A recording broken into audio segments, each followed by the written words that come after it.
আজকে হিরোটা আমাকে বলছে যে আমার খুব গরম করছে, তুমি আমাকে ঠান্ডা ঠান্ডা জিনিস এনে দাও।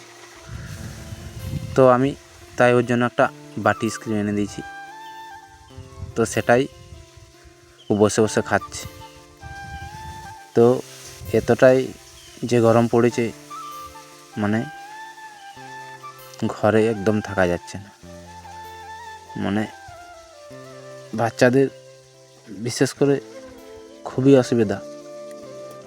ওরা কেননা খুব গরমও সহ্য করতে পারবে না, খুব ঠান্ডাও ওদের সহ্য হবে না। তো অল্পতেই শরীর খারাপ হয়ে যাবে।